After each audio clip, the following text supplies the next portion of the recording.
हाँ भाई लाडलो, सभी को जोरदार जय हिंद, राम राम, नमस्कार भाई। आप लोगों के बहुत लोगों के डाउट थे और बार बार मैसेज कर रहे थे कि सर बंदे से एक बार पूछ के बताओ किस हिसाब से तैयारी करी। भाई की 5 साल की मेहनत है, 5 साल बाद में सिलेक्शन हुआ टी आर्मी में। 4-5 दिन बाद भाई ज्वाइनिंग पे चला जाएगा। तो हमने सोचा कि भाई अभी टाइम है, आप लोगों को वीडियो दिलवा देते हैं कि एक चीज आपको बताएंगे भाई ने किस हिसाब से फिजिकल निकाला, किस हिसाब से मेडिकल में दिक्कत आई उनको सॉर्ट आउट किया, किस हिसाब से एग्जाम की तैयारी करी कि भाई ने जो है टीए में झंडे गाड़ दिए, भाई सिलेक्शन ले लिया है। ठीक है, तो देवेंद्र भाई सबसे पहले तो ये बताओ कि आपने कितनी भर्तियां देख ली और उसके बाद में टीए में कब उतरे, टीए के रण में आपने झंडे गाड़ने कब से शुरू करे और कितनी भर्तियां अब तक देख ली आपने, बालकों के साथ एक बार शेयर कर। तो सारी चीजें बतानी पड़ेंगी आज आपको कि भाई रनिंग किस हिसाब से तैयारी करी और मेडिकल का बताना है, कहाँ कहाँ दिक्कत आती है बालक को।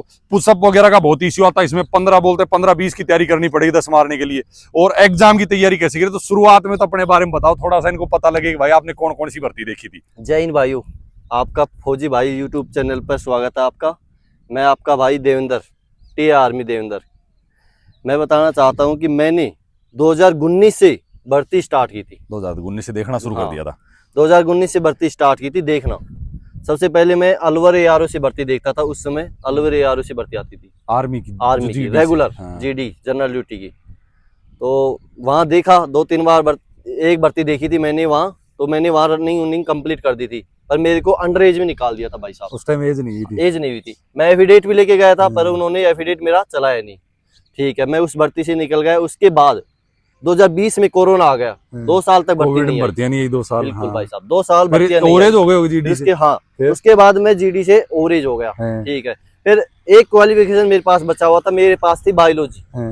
फिर मैंने नर्सिंग असिस्टेंट से भर्ती देखी। नर्सिंग से भी ट्राई किया? बिल्कुल भाई साहब, मैंने नर्सिंग से भर्ती देखी खूब अच्छे से। तो उसमें कहाँ रह गए थे फिर? मैंने नर्सिंग से भर्ती देखी तो मैं हमेशा रनिंग में एक्सीलेंट आता था। रनिंग तो कभी ढीली रही नहीं आपकी भाई साहब, रनिंग में हमेशा एक्सीलेंट आता था। मैं रहता था मेरा मेडिकल पॉइंट में।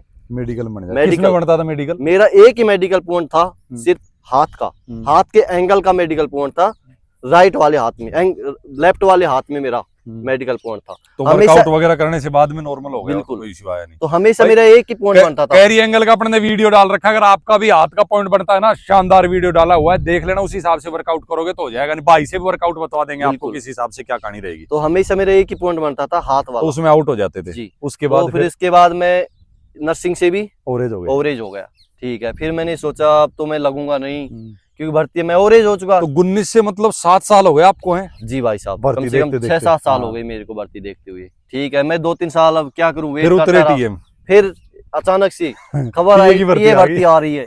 काफी साल के अंतराल में टीए भर्ती आ रही है। वो चीजें हमने बताई दी थी 2 साल पहले की बात है। फौजी भाई साहब ने, फौजी लाइफ स्टाइल भाई साहब ने टीए के बारे में इन्फॉर्मेशन दी इन्होंने कि भर्ती आ रही है। जो भर्ती आई थी, आपने वो वीडियो डाला कि भाई भर्ती आ रही है, तो मैंने देखा काफी बच्चों को भरोसा नहीं हुआ था उस पे कि यार आ सकती इतने दिन बाद में। हमने टाइम से बता दिया था कि भाई भर्ती तो आनी है, और वो उस टाइम आ गई थी। तो उसमें भी आपकी रनिंग वगैरह निकल गई थी, तो कहाँ गड़बड़ हुई? तो मैंने देखा कि भाई साहब ने टीए आर्मी के बारे में इन्फॉर्मेशन के बारे में डाला है कि टीए भर्ती आ चुकी है। कौन सी वाली? 2025 वाली भर्ती। तो मैंने देखा 24 में आई थी, 25 में एग्जाम हुआ था। तो मैंने सोचा कि लो इसमें ट्राई करते हैं। तो आधे से बच्चे बोले रहे थे कि टीए की भर्ती नहीं आएगी, काफी साल हो गए, बहुत बच्चों को था लग रहा था ये तो सब फेंक है, ये भर्ती नहीं हो। और मैंने जिस दिन से भर्ती का नोटिफिकेशन भाई साहब ने बताया, उसी दिन से मैं कंटिन्यू ग्राउंड में आना स्टार्ट कर दिया। मैं सोचा कि अब क्या करे, एक ही है, अब तो टीए आर्मी में ही। जिसकी एज हो गई उसके पास तो यही जबरदस्त ऑप्शन है।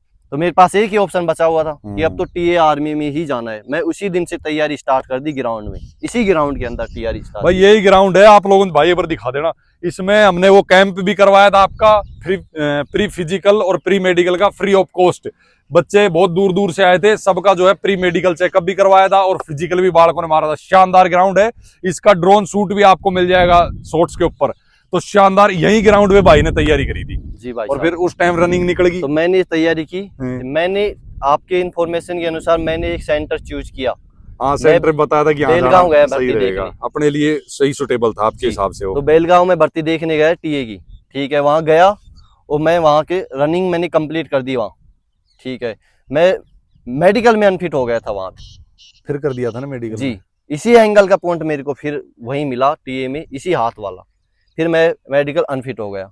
ठीक है, उसके बाद भाई साहब फिर मैंने 2026 की वाली भर्ती देखी टीए आर्मी की, और फिर मैं गया। इस बार भाई साहब ने सेंटर बताए सिकंदराबाद के बारे में, तो मैं वहां सिकंदराबाद भर्ती देखने गया। देखो टी आर्मी की। सेंटर डिपेंड करता है आप किस स्टेट के हो, है ना, किस कास्ट से हो, और मतलब कहाँ आपको वैकेंसी ज्यादा है, कौन सी यूनिट वैकेंसी करवा रही है। आर्मी के अंदर ये चीजें मायने रखती हैं, ठीक है। इसलिए बालक जो मेरे से पहले पूछता है ना कि सर मैं यहाँ से हूँ और मैं कौन से सेंटर भर्ती देखने जाऊँ, तो मैं उसके हिसाब से गाइडेंस देता हूँ, भाई आपको यहाँ जाना पड़ेगा। तो भाई को एकदम सही सेंटर बताया था, वहां से भाई ने रनिंग निकाली, एक्सीलेंट रनिंग मारी, एक्सीलेंट भाई थी। साहब, उसके excellent बाद हुआ। मेडिकल ग्राउंड फिट हुए इस बार, ग्राउंड फिट क्योंकि हो गया था। वर्कआउट शानदार कर लिया था, कैरी एंगल का पॉइंट इनका खत्म हो चुका था। उसके बाद में एग्जाम निकाला, तो किस हिसाब से तैयारी करी भाई रनिंग साहब की? ने जो मेरे को एक्सरसाइज बताई थी हाथ की, वो मैंने एक्सरसाइज की और मेरा एंगल थोड़ा ठीक हो गया था। तो मैं उस दिन सिकंदराबाद टीए भर्ती में मैं सेलेक्ट हो गया, मैंने एक्सीलेंट मार दिया, सुपर एक्सीलेंट मार के मेरा मेडिकल भी हो गया भाई साहब। मैं ऑन ग्राउंड फिट हो गया, हाँ इस टाइम ऑन ग्राउंड, क्योंकि मेरा हाथ का एंगल एक्सरसाइज जो आपने बताई थी उससे ठीक हो गया था, तो ऑन ग्राउंड फिट हो गया। तो फिर मैंने रिटर्न की तैयारी की। अच्छा अब ये बताओ बालकों का बहुत का क्या है, पहले रनिंग से चलते हैं अपन। बालक क्या बहुत से ये बोलते हैं कि भाई चलो चलते चलते ग्राउंड में बात करते हैं, रनिंग में क्या है, बालक बोलते हैं कि मेरा भाई साहब टाइम नहीं टूट रहा। मतलब बहुत ज्यादा बालकों के कमेंट रहते हैं, क्योंकि टीए की भर्ती है, 5 मिनट से कम टाइम में लेना पड़ेगा। तो बालक बार बार पूछता है कि सर हमें ये बताओ कि हमारा टाइम नहीं टूट रहा, टाइम नहीं टूट रहा। तो बालक ग्राउंड, और एक बालकों को डाउट रहता है सर जूते कैसे पहने, एक रहता है क्या रोड पे दौड़े कि नहीं दौड़े। देखो रोड पे स्पीड रनिंग तो कर नहीं सकते, तो इन इसके बारे में थोड़ी बहुत चीजें बताओगे। और टाइम अगर उनको तोड़ना है तो किस हिसाब से तैयारी करें 1600 मीटर रनिंग की, कि 5 मिनट के अंदर अंदर आप अपने एक्सपीरियंस से बताओ। बाकी काफी चीजें मैंने भी बताई है बालकों को, अब हर बालक को अलग अलग चीज शूट करती है वैसे तो, लेकिन आप अपने अकॉर्डिंग बताओ, आपने जो तैयारी करी उस हिसाब से अगर बालक तैयारी करता है तो टाइम टूट जाए उसका, 5 मिनट के अंदर टाइम ले आए 1600 मीटर का। ठीक है भाई साहब। तो भाई साहब बोल रहे हैं मैं अपने तरीके से बताऊं मैंने किस तरीके से तैयारी की है। तो 1600 मीटर अगर इम्प्रूव नहीं हो रहा तो क्या करना है, तो मैं आपको बता रहा हूँ। 1600 मीटर अगर इम्प्रूव नहीं हो रहा आपका, तो सबसे पहले स्लो रनिंग करो भाई साहब, स्लो रनिंग करो, कम से कम 5 किलोमीटर स्लो रनिंग करो, लॉन्ग रनिंग जाओ मतलब। हाँ स्लो रनिंग मतलब लंबी रनिंग करो, ठीक है। आपको हर रोज 5 किलोमीटर रनिंग करनी ही करनी है, स्लो रनिंग आराम से डेली। अभी 5 किलोमीटर चलते हैं, बिल्कुल। टाइम बहुत अभी भर्ती आने टाइम में। बहुत है। उसके बाद आपको दूसरा टॉपिक आता है, आपको रिपीटेशन लगाना है भाई साहब। रिपीटेशन आपको सप्ताह में कम से कम 3 दिन तो लगाने ही लगाने। और रिपीटेशन कैसे लगाने, ये बहुत जरूरी है भाई साहब। रिपीटेशन आपको 400 मीटर का लगाना है। 400 मीटर का आपको एक रिपीटेशन लगाना है, जो भी आपका आ रहा है, 1 मिनट के अंदर आ रहा है, 1.5 मिनट के अंदर आ रहा है, ठीक है, अपने हिसाब से मारो शुरू में। तो उसके बाद फिर आपको फिर मेन ये होता है कि आपको एक रिपीटेशन लगाने के बाद कम से कम 1.5 मिनट का गैप लेना पड़ेगा। हाँ, वो थोड़ा नॉर्मल हो जाओ, वार्म अप कर लो, ठीक है। फिर दूसरा रिपीटेशन लगाना है। आपको हीरो बनने की जरूरत नहीं है, अगर आप हीरो बनोगे तो एकदम से हीरो बनोगे, शुरू में हीरो बनने की कोशिश करेगा तो दिक्कत आ जाएगी। बिल्कुल भाई साहब, तो आपको शुरुआत में हीरो बनने की जरूरत नहीं है। फिर आप वार्म अप होके दूसरा रिपीटेशन लगाओगे 1.5 मिनट का गैप लेके। तो आप ये करोगे कि जो पहले से जो आपने मेंटेन किया है जो टाइम पहले रिपीटेशन में, वो ही दूसरे में कोशिश करो कि उसके लमसम टाइम आ जाए, ठीक है। 2 रिपीटेशन लगाने के बाद आप तीसरा रिपीटेशन लगाओ, कम से कम 2 मिनट का भी। वो दिन पूरा रिपीटेशन को देना है, मतलब 2 मिनट गैप देके, पहले में दिया 1 से 1.5 मिनट का गैप, फिर दूसरे में देना है 2 मिनट का गैप, फिर तीसरा रिपीटेशन लगाना है। तीसरा रिपीटेशन लगाओ, स्पीड इंप्रूव होगी। और सांस उफड़ता है तो उसके लिए लॉन्ग रनिंग बता दी, उससे सांस बंधेगा। जी भाई साहब, रनिंग बनेगी लॉन्ग रनिंग से। अच्छा जो स्प्रिंट रनिंग 100-200 मीटर वाले, जी भाई साहब, इसी के लिए है ये रिपीटेशन। 400 मीटर के आप ज्यादा से ज्यादा रिपीटेशन लगाओ, 400 मीटर का ही लो, छोटा रिपीटेशन मत लेना। कम से कम 400 मीटर का रिपीटेशन लो। कम से कम आपको 3 रिपीटेशन लगाने ही लगाने हैं। 3 तो लगाने हैं बिल्कुल, और सप्ताह में 3 दिन लगाना है कम से कम। अभी तो जैसे गर्मी है, एक टाइम दौड़ना ठीक है। बिल्कुल, जब जैसे थोड़ा ठंडा मौसम हो जाएगा 2 टाइम दौड़ सकते हैं। हाँ, आपने करी 2 टाइम करी थी कि 1 टाइम दौड़े थे आप? मैं तो दोनों टाइम करता था, क्योंकि उस टाइम भर्तियां सर्दियों में आती थी। अच्छा आप तो जैसे ये रेत का ट्रैक है पूरा, बिल्कुल यहाँ दौड़ते थे। बालक बोलते हैं रोड वाला, उनका कैसे डाउट क्लियर होगा? तो रोड के लिए ये है कि भाई रोड पर कभी भी फास्ट रनिंग मत करना भाई साहब। रोड पर आप फास्ट रनिंग करोगे तो कुछ ना कुछ इंजरी होगी और आपकी रनिंग कभी भी नहीं बनेगी, इंप्रूव नहीं हो सकती रोड पे। अगर आपको रनिंग बनानी है तो मैं यही कहता हूँ, ये कच्चा ग्राउंड पड़ा है, तो आप भी कुछ ना कुछ कहीं भी जाके एडजस्ट करके अपना कच्चे ही ग्राउंड में अभी ये जो भर्ती आएगी ना, इससे 2 महीने पहले मैं छुट्टी लेने की कोशिश करूंगा। छुट्टी आऊंगा, बालकों को फिजिकल की तैयारी फ्री में करा देंगे। जी भाई साहब, कोई इश्यू नहीं है। और आपकी भी अगर ट्रेनिंग हो जाए, बीच में 10-15 दिन का गैप मिल जाए, तो आप भी आना थोड़ा सा, बालकों को इस बारे में। जिन भाई के लिए ग्राउंड अवेलेबल नहीं है, अगर उनको रोड पर दौड़ना जरूरी है, तो वो रोड पर दौड़े लंबी रनिंग और स्पीड अपनी नॉर्मल रखे, लॉन्ग रनिंग करना है और स्लो रनिंग करना है। रनिंग रोड पर, और रोड पर बढ़िया जूते हो उनसे। रोड पे ये है कि मतलब स्पीड पकड़ोगे तो इंजरी के चांस है, स्पीड के लिए यहीं पे आओ। अच्छा, आप तो पहाड़ी में भी रनिंग करते थे, तो हिल रनिंग का क्या कहानी रहेगी? हिल रनिंग करना तो सबसे बेटर है। तो वो एक बार अपन चल के दिखा देते हैं हिल पे, किस हिसाब से भाई साहब ने रनिंग करी थी। हिल रनिंग से ये फायदा है कि आपके घुटने मजबूत होते हैं हिल रनिंग से। जो पैर भर जाता है, बार बार बोलता है रनिंग में मेरा पैर भर जाता है, पैर भर जाते हैं, तो वो सोल्यूशन हो जाएगा हिल रनिंग से। बिल्कुल भाई साहब, जिसके बोलते हैं कि मेरे तो घुटनों में जान ही नहीं है, घुटने हिलते हैं इसे, तो उनके लिए बेस्ट है हिल रनिंग करना। हिल में रनिंग करना, मतलब ऊंचाई वाले इलाकों में रनिंग करना। एक बार अपन चल के दिखा देते हैं हिल रनिंग किस हिसाब से कहाँ करी थी।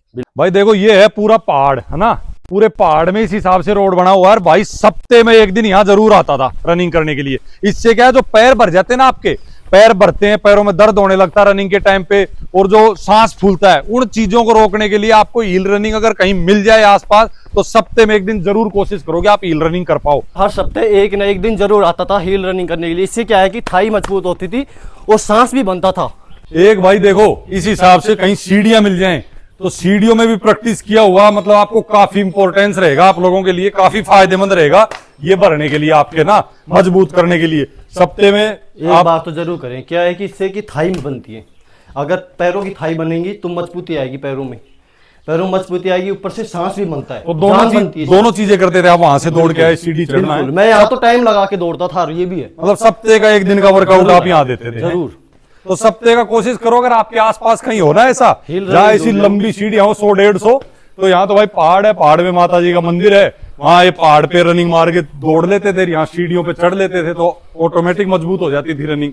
तो आपके आसपास अगर कहीं हो तो उस हिसाब से प्रैक्टिस कर लेना। अच्छा, एक चीजें और हैं रनिंग में कि भाई इंजरी से बचने के लिए वार्म अप वाला कहानी होगी, वो उसका इंपॉर्टेंस बताना थोड़ा सा। उसके अलावा स्ट्रेचिंग का क्या इंपॉर्टेंस है, सप्ते में एक दिन रेस्ट वगैरह, मालिश वगैरह, ये चीजें कितनी इंपॉर्टेंट है, आपने कितना इनको फॉलो किया था, वो भी थोड़ा सा। भाई मैं बता रहा हूँ, रनिंग स्टार्ट करने से पहले वार्म अप करना बहुत ही जरूरी है। वार्म अप करोगे तो आपकी रनिंग 100% उसमें इम्प्रूवमेंट होना ही होना है।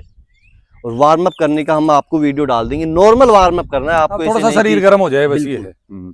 और ये स्ट्रेचिंग बाद में, जी भाई साहब, रनिंग जैसे करना है, करते थे डेली? बिल्कुल करते थे। और रेस्ट सप्ते में एक दिन लेते थे कैसे? सप्ते में एक दिन रेस्ट, अपना जो भी वार हो, कोई भी वार डिसाइड कर लो। मैं तो हर मंगलवार को भाई साहब रेस्ट लेता था, क्योंकि मैं लंगोट पहन के भगता था हमेशा। इस वजह से मैं हनुमान जी के वार को भगता नहीं था। भाई हनुमान जी के चेले हैं, लंगोट के सच्चे आदमी है ना। और मंगलवार को पूरा रेस्ट रहता था। उसके बाद में मंगलवार को टाइम किस दिन लगाते थे? टाइम हर बुधवार को टाइम लगाते थे। कब? जब डे डिसाइड करो, आप अपने हिसाब से डे डिसाइड करो कि भाई किस दिन आपको रेस्ट करनी है, रेस्ट के अगले दिन टाइम लगाना है ना।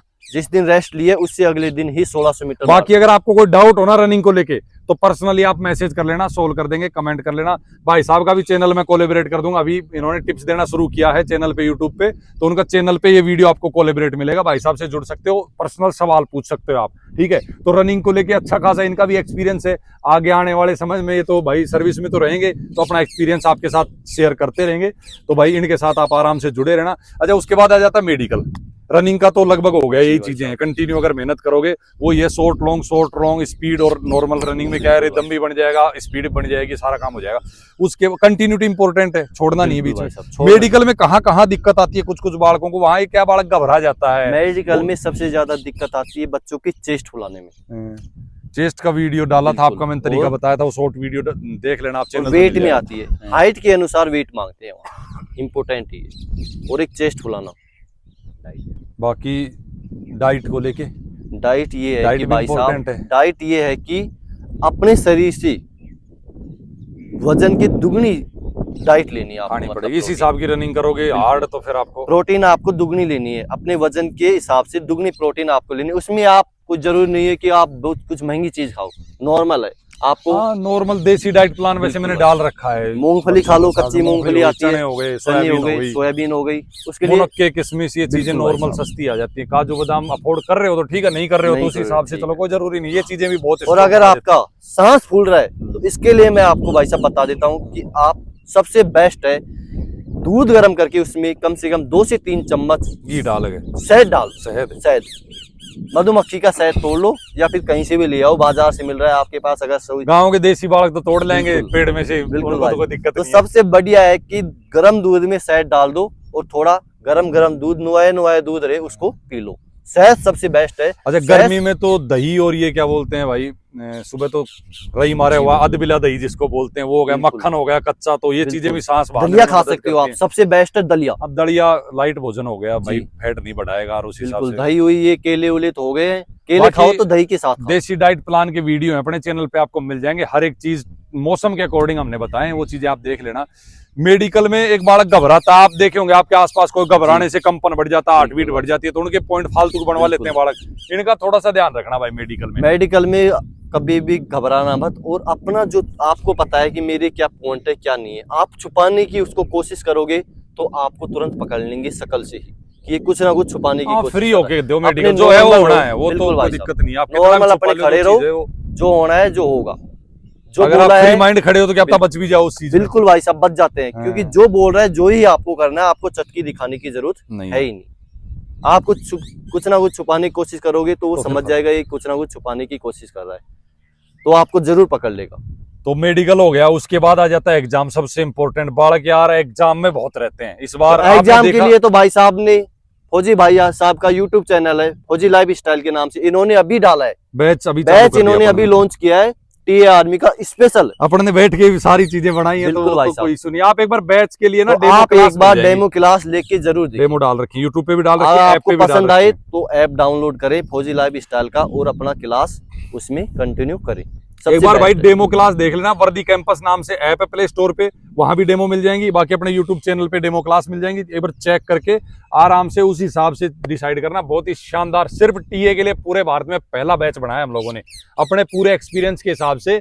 ये समझ लो उससे बाहर तो कुछ जाना है ही नहीं। तो आप जी। एक बार बैच को देखना, डेमो क्लासेस देखना, उसके बाद ज्वाइन करना। कोई फोर्सली नहीं है, चेक करना उसके बाद ज्वाइन करना। और आपको रही बात सिलेक्शन वाली चीजें मिलेंगी। 2027 की जो भर्ती आने वाली है उसके बारे में भाई साहब आपको इन्फॉर्मेशन टाइम टू वो टाइम सारे डालते टाइम से रहेंगे। मिल जाएंगे। अभी आपने तैयारी कैसे करी थी एग्जाम की? क्योंकि अपन ने बालकों के लिए तो बैच अब दिया है, बाकी तो अपन बैठ के क्वेश्चन सेलेक्ट भाई करते साहब थे, मैं बैठ तो के तैयारी पढ़ते थे। देखो, मेरी तो तैयारी काफी लंबी हो गई थी, 5 साल से मैं उस टाइम तैयारी करता आ रहा था। नर्सिंग की करी थी कंटिन्यू, और तो उस इस वजह भर्ती से की- मेरी तैयारी पहले से ही ठीक ठाक चल रही थी, तो मैं अपनी तैयारी के लिए घर पर ही। आपको कोई दिक्कत आई एग्जाम में? ऐसा लगा कि ये क्वेश्चन मेरे को नहीं आता है? हाँ, मेरे को लगा मैथ में दिक्कत आई थी क्योंकि मैथ मेरी बहुत ही कमजोर थी। कितने क्वेश्चन सही हुए थे आपके? मेरे मैथ में वैसे ठीक ठाक नहीं, क्वेश्चन, टोटल कितने कर दिए थे? टोटल मेरे 46 क्वेश्चन सही हुए थे। और गलत?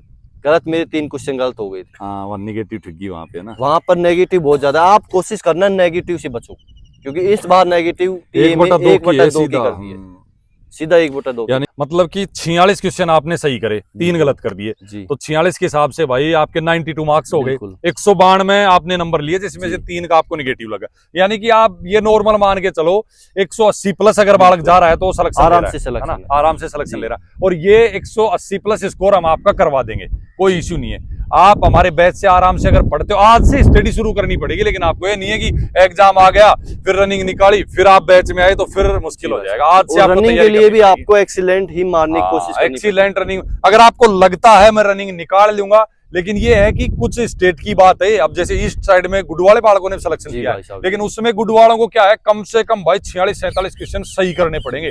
अगर हमारे साथ आज से स्टडी करोगे तो आराम से 46-47 क्वेश्चन भी सही कर लोगे, कोई इश्यू नहीं है। फिर गुड से भी सिलेक्शन ले सकते हो। लेकिन कुछ स्टेट, जैसे मैंने कट ऑफ के बारे में वीडियो डाला हुआ है, कुछ स्टेट ऐसे हैं जहां भाई आपको एक्सीलेंट ही मारना पड़ेगा, तभी आप सिलेक्शन ले सकते हो। ठीक है, बाकी आपने थोड़ा सा जब एग्जाम आया तो किस हिसाब से कंटिन्यू एग्जाम के टाइम में तैयारी कैसे करी, रिवीजन मारा या क्या चीजें करी, क्या क्या उठाया आपने? भाई एग्जाम के तैयारी मेरा पहले से ही तैयारी ठीक ठाक थी, तो मैंने घर पर ही अपनी तैयारी की। सेल्फ स्टडी मारी थी? बिल्कुल। क्योंकि पहले कई बार आपने कोचिंग वगैरह तो पकड़ी बिल्कुल, ली थी, क्योंकि नर्सिंग मैंने वगैरह कई बार की। नर्सिंग का पेपर दिया है, तो नोट्स मेरे लेकिन खुद उसमें के- तो पूरा साइंस का ज्यादा आता है, तो साइंस तो आपने कवर कर दिया, 15 जी भाई क्वेश्चन साहब, है क्योंकि- उसमें नहीं गई है नहीं, माइनस? एक भी नहीं हुआ मेरा साइंस में गलत। मेरा साइंस बहुत अच्छा था, क्योंकि मैंने नर्सिंग से भर्ती देखी थी, तो साइंस तो मेरा अच्छा होना तो था वो ही। तो 15 सही हो गए। बिल्कुल। जीके में 1-2 क्वेश्चन गलत हो ही जाते हैं, हर हाँ। बच्चा याद नहीं रख पाता है। जी। मैथ का, लेकिन मैथ हमने जो बैच डाला ना, ऐसे टीचर ऐसी फैकल्टी रखी है कि आप कंटिन्यू अगर पढ़ते हो तो मैथ में गलती नहीं करोगे आप। मैथ का ये है कि आप टॉपिक वाइज मैथ पढ़ना, टॉपिक वाइज पढ़ोगे तो कभी पूरी भी सोल्व कर डायरेक्ट सोल्व करने की जरूरत नहीं है, कोई मॉडल पेपर करने लग गए शुरू में डायरेक्ट मॉडल पेपर तो मैं ही नहीं निकलवा रहा बैच पे, पहले सिलेबस कवर करवा रहे हैं, पूरा सिलेबस डाल रहे हैं, टॉपिक उसके वाइज बाद पूरा में- सिलेबस करो। ये हाँ, पहले टॉपिक वाइज सिलेबस मैथ तो जब भी आपकी ठीक होगी जब आप टॉपिक वाइज पूरा सिलेबस करोगे, तो आपको मैथ भाई साहब की चैनल पर मिल जाएगी, वो सारी चीजें मिल जाएंगी, कोई इशू नहीं। तो भाई अब बात देखो, मेन ये है, अभी कुछ चीजें हो सकता है अपने से छूट गई हो जो बालक पूछना चाहते हो, आपके चैनल पे वीडियो कोलैबोरेट मार दूंगा मैं, बालक आपसे कमेंट करके पूछे तो रिप्लाई जरूर जी करना, भाई चाहे साहब, इंस्टा पे जरूर भाई पूछे साहब, या यूट्यूब पे पूछे, तो कमेंट एक बार थोड़े पढ़ते रहना बालकों के, कोई कुछ पूछता है तो उसका रिप्लाई जरूर मारना, क्योंकि किसी को कोशिश मेडिकल करना को लेके कोई कि रनिंग के बारे में ज्यादा से ज्यादा सवाल पूछना, क्योंकि मैं रनिंग तो भाई क्लियर करवा देंगे, रनिंग का कोई दिक्कत आपके नहीं लिए है, मैं एग्जाम मेडिकल का हमारी टीम है शानदार, कोई दिक्कत नहीं है, सारा आपको भाई साहब आप भी कमेंट किया करो कि किस चीज में आपको दिक्कत है, उसी चीज के बारे में बच्चों को मोटिवेट किया जाए और बताया जाए किस तरीके से उसमें इम्प्रूव लाना है। जो जैसे जो चीजें आप पूछोगे ना वैसे ही तो वो चीजें डाली बिल्कुल, जाएंगी ना, क्योंकि अपने से कितना बनाएंगे वीडियो, कुछ बच्चों को क्या दिक्कत है उस चीज के आपको बारे जो में दिक्कत होगी वो चीजें जब आप पूछोगे तो ही हम कंटेंट डाल बिल्कुल पाएंगे भाई उस हिसाब से। ठीक है भाई, जय हिंद, राम राम, नमस्कार। जय हिंद भाई।